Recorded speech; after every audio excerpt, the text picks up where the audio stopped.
Hi everyone, we are back. This is the Qiskit textbook reading sessions. We are in session number 5. We're almost halfway through the textbook.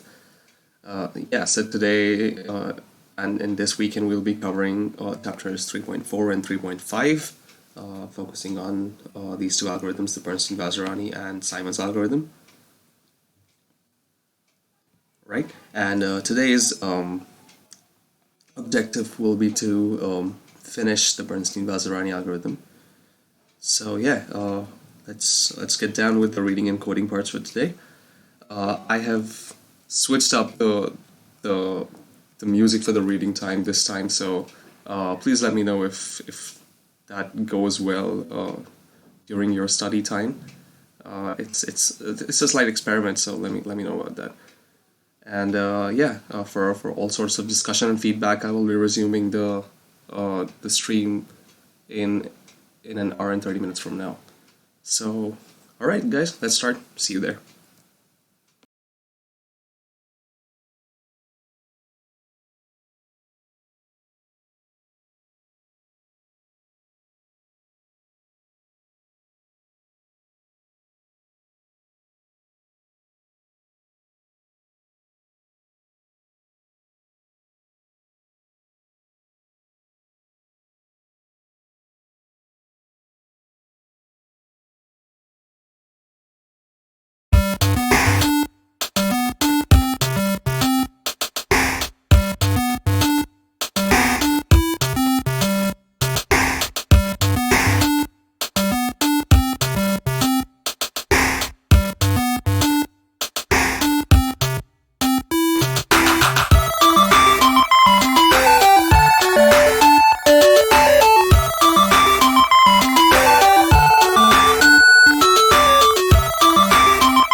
All right, we are back.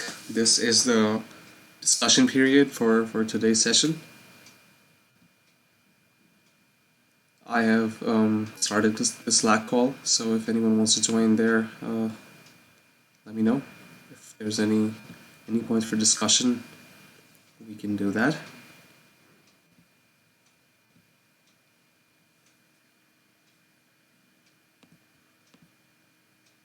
Yeah, okay. Let me know if anyone can hear me and see the screen right now. I'm sorry, I'm talking a bit low today.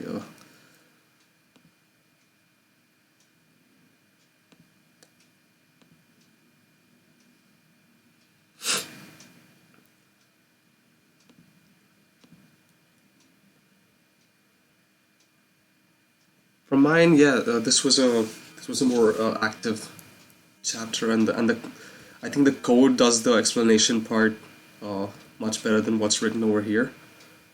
I actually understood more. I mean, I went through the entire section, but I enjoyed coding the problem more, and that I think explains the math portion here somewhat. If anyone is having uh, some sort of difficulty in understanding this, maybe the code can help you get around that. This is fairly simple.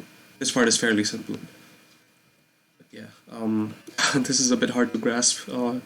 You can also check um, this reference out if you want to take a look at how the circuit has been solved. I think yeah, the special thing about this is that it doesn't use entanglement and that it removes a redundant quantum register. It's not needed. So that's that's the implementation that's been used here. I think we have Junia joining. Hi, Junia. Hello, can you hear Are me? you? Hello. Can you hear me? Yeah, yeah. I'm having a bit of a difficulty hearing you. The sound is, I think, a bit low. Let me see. Am I audible to you? Mm-hmm. Okay, yeah. I think Wait. yeah, it's working now. Great. Okay. So, anything you would like to add to today's discussion? Yeah, as usual, maybe I just share my screen. Of course. Okay. Mm, can you see it? Yeah, I can see it. Okay. Yeah, so there's some little typo, but Yeah, it's not I very also noticed important. the typo. Yeah, yeah. Yeah. And let me see.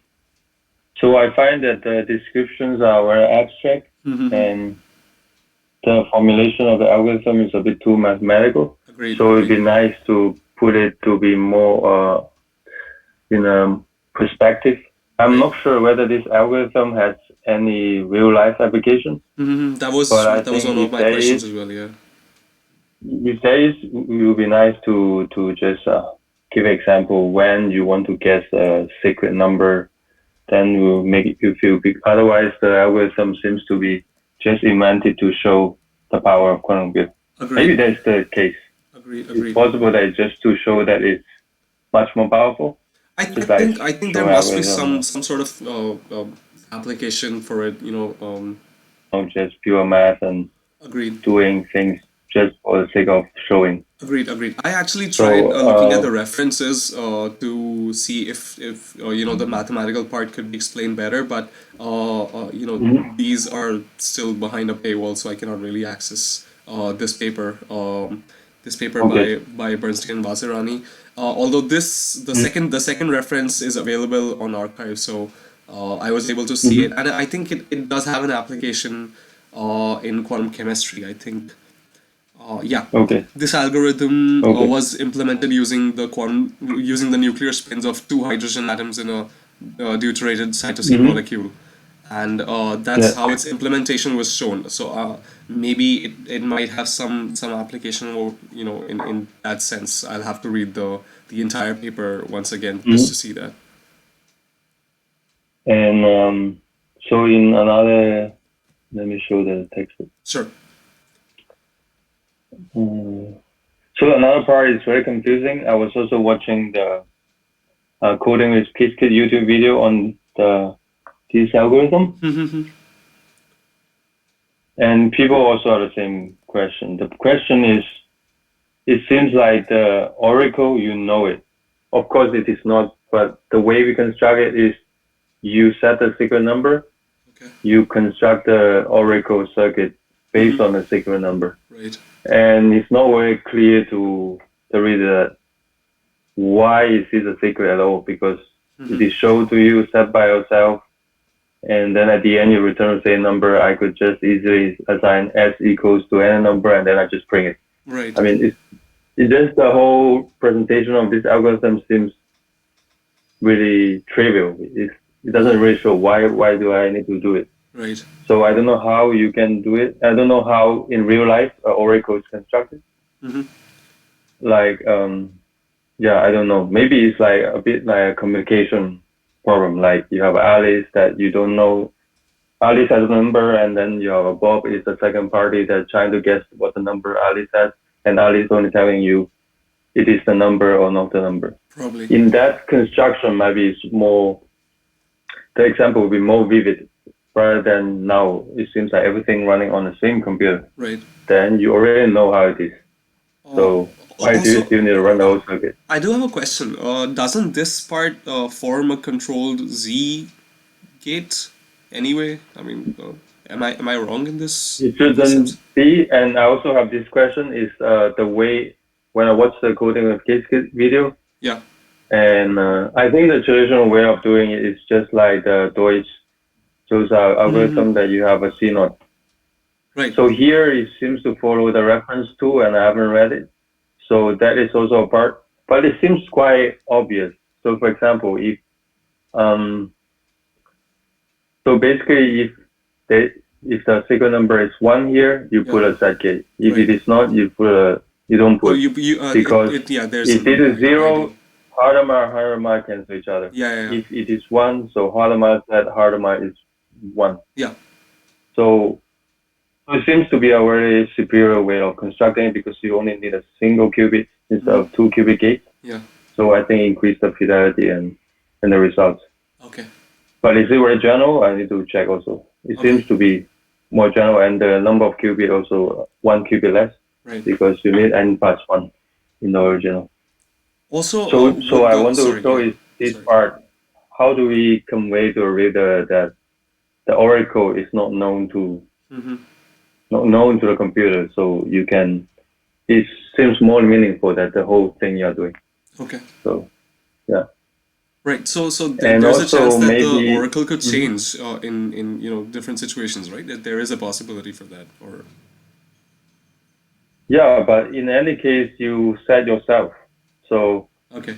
So it's a bit nowhere. So I'm thinking maybe you can, for example, here s equal to a random number generated. Okay.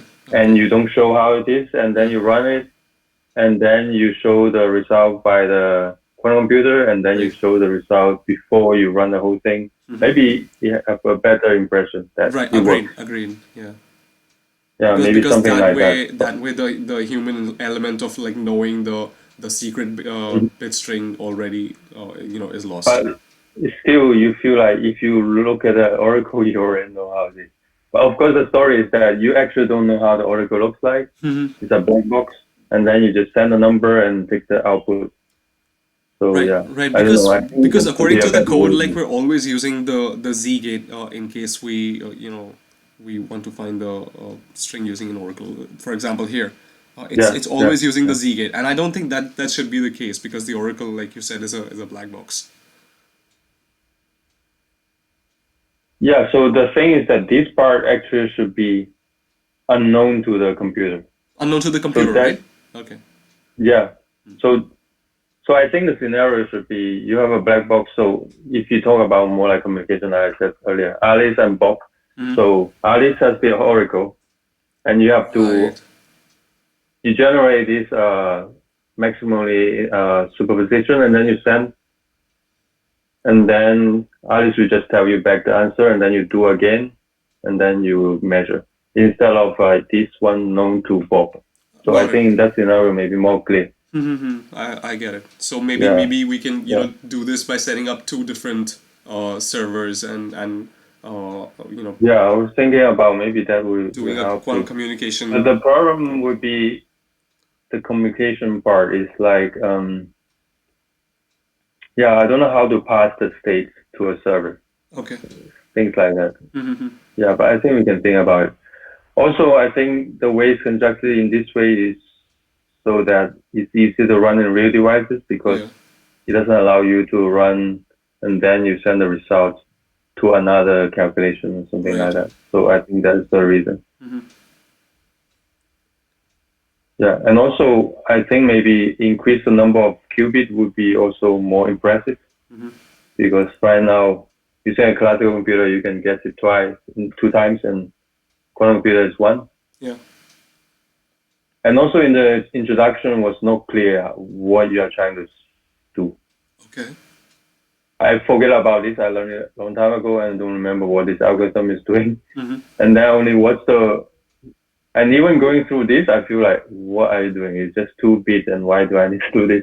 Only when I watch a YouTube video that the ape is showing 6 qubits, so it's more clear, and then I think the video is better. Okay. So one Okay. other suggestion is to link the video Link the here video instead. Okay. somewhere.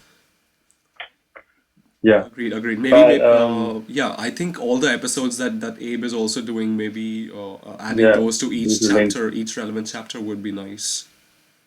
Mm-hmm. Just for But there's easy one reference. problem is that the algorithm, the way it's constructed, is different. Okay. So you use a Yeah. more It is use a different. CMOS. Like it mentioned in reference number 2, it uses their slightly modified Yeah, input. that.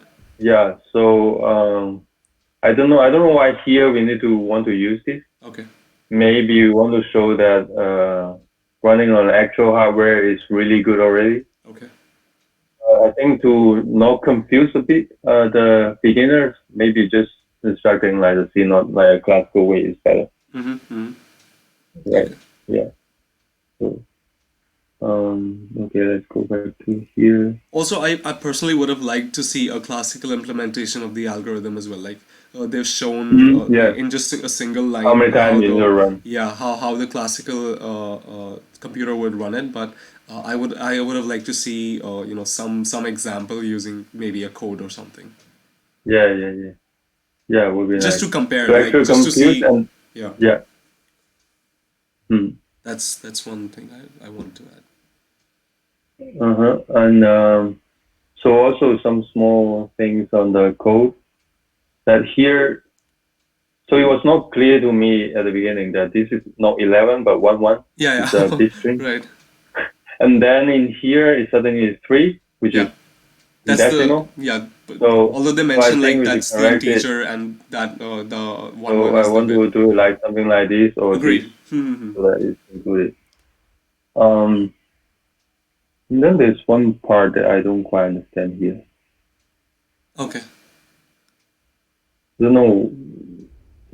So 2 to the power of n qubits. No. And then It's to the just to make sure this number is smaller Yeah. than the binary. Yeah. If it's too big, you okay. Now I get it. But it's not. I don't know. I don't think it's needed. So just to make sure, if for example you put a huge number that can be represented by 2 qubits, you just take the remainder. Right. Yeah, I don't think it's needed. It's Okay. So this you say that this line shouldn't be needed in the code. yeah, I think it's trying to prevent you put a too large number that cannot be represented by 2 qubits, and in that case, Okay. you have program below. Yeah. So I don't think it's needed. Okay. Yeah. So especially if you are representing in this way, it's very clear that 1 1 is 2 qubits. Right. While in here, it's not very clear. When you get a big number, you don't know. Agreed. 64, how many bits is it? Yeah. So another thing is, I think, a small thing. I just don't like this camel case in Python. This Right. person is just writing like C++. Right. Yeah, I think there's the main part is really the oracle construction. It's Right. really confusing Agreed. that you don't know this part is should be secret. It's not obvious that it is a secret in the way we implement the circuit. Right. Hmm. Yeah. So I think that's the main feedback. Right. I think it should give maybe like two not instead of setting up two different servers, maybe just um, if there's a way to like hide that sort of input, or maybe like you mentioned Yeah. before, randomize the input string so that Mm-hmm. I mean So that that's not you the oracle still part. you don't know the That's not the number. oracle part, yeah, Mm. but yeah, we shouldn't know the number, and that's the objective, to find out the find out Mm-hmm. S. And for the oracle, maybe if there's a way to like hide that portion of the code, or Yeah, I also thought about one thing is that yeah, exactly what you say. If you can do this circuit drawing with some option of hiding it, yeah. like more like the textbook way, Right, and then in extension to that is we use Qiskit as a way to draw some circuit. right. I mean, as a drawing tool. If you can draw something like this, or even more complicated quantum algorithms here, Yeah. would be nice. I mean, Right. using it not as a tool to run a circuit, but Right. also to draw something. There should be an So existing function to call a quantum oracle, right? In Qiskit. Maybe we can directly just I'm call the not sure. function and I'm not sure because the oracle is really just a concept to show you that yeah. it's a black box. Like Right, you right. just throw something inside and tells you yes or no or something else. Yeah. So I don't think there will be a generic way, but I don't know. You should check. Maybe like in cases of these specific algorithms, setting up like a default oracle for each of them, just to have that sort of black box feel, might be a good Yeah. way. Hmm. For And sorry. yeah, and the problem here, right? Yeah, these So I problems. think it's pretty nice. So I was suggesting at the beginning of all this reading text should add some function that is interactive. Okay. So we could just click and then it goes to binder, Oh, and then right. we can just change to this code. That would be That very would be good. very nice. Yeah, that would be very nice. Yeah. So the problem. And I think we mentioned last week also. It would be nice to be able to check the answers. Yeah. Of course, in this case, it's okay. This Yeah. case is just whatever you Yeah. input. But in other part, yeah. Okay. I experienced that specifically for the Deutsch-Rosa algorithm, and when I ran it for an actual computer, I didn't know if my results were, the ones that should be expected of as running on a real computer. So that was something experienced over there. Okay. Yeah, you said the same problem actually in this Yeah, yeah, yeah. chapter. I think It's somehow after you write a function, you change the alignment right. to be centered. And actually, it's very similar. And also find that in this algorithm, Bernstein Yeah, Vasari, yeah. it's the same as the Deutsch Dosa if it is 2 qubits. Yeah, it actually mentions it in the strut, like that. It is very similar to Deutsch-Rosa, Uh-huh. but Yeah, with it's like exactly just a the same. different It's two objective. qubits. Yeah. Hmm. And even the results, it looks the same. Yeah. So I think would be nice here would be not a 2 qubit, then you show a bit more impressive. Right. Yeah. Even the problem is seems like the same. Yeah. I think they just wrote this one and then follow the Just template to copy write the next. that. Yeah. Yeah. I haven't read this part and yeah, I haven't read this one Okay. because last week Yeah, I it was didn't last week. follow Yeah. the timing section. 3.1 to 3.3 were all last week. Because I only joined one session, Yeah, so yeah. I think you joined during yeah. quantum teleportation. Yeah. Right. But I think it's a nice pace. Yeah, I think this is going One fine. algorithm for one day is Yeah. good. Yeah. If especially for people that never read it. I mean, I learned this a few years ago, but I Right. also completely forget it, and was yeah, and it's very nice to see how it is done. Also, it just shows Yeah. that the structure is pretty compact and nice to revise in terms of a shorter time. So we actually Hmm. completed this algorithm in less than 2 hours. So it just goes to show like Yeah, I this think is that's pretty very nice. efficient. Yeah. Yeah. Yeah, I think that's all I Anything have. else? All good? Hmm. Okay, so all right, I think that's good enough for today. We will be doing 3.5 Simon's algorithm tomorrow. Like that's going to be our Hmm. agenda for tomorrow. I Hmm. will add the feedback thread on the Slack channel soon, right after this. And Okay. all right, great. Thanks again And for yeah, go on. very likely I cannot join next week because I will be traveling to the Right. US for Qiskit. Right. Same. I mean, I'm Yeah. sort of like going over that same dilemma. Sorry, but yeah. We'll figure Yeah, that maybe out. we need to change the schedule or something. Yeah, we'll figure I out later. I'll try to do it so that I don't want to break the Mm-hmm. the momentum of this Yeah. session. So probably someone else from IndyQ would be hosting the session for that particular weekend. Mm-hmm. Mm-hmm. The details for which I will be sharing very soon. But yeah, Mm-hmm. Okay. that's all for. I'd really like to keep the schedule intact as we intended it to. So Mm-hmm. 11 Okay. weeks without any interference. Mm-hmm. And yeah, that's the idea. But thanks again for joining this week. Even if you cannot join next week, that's fine. We love to have you in the following weeks. But thank you so much. Like, Okay.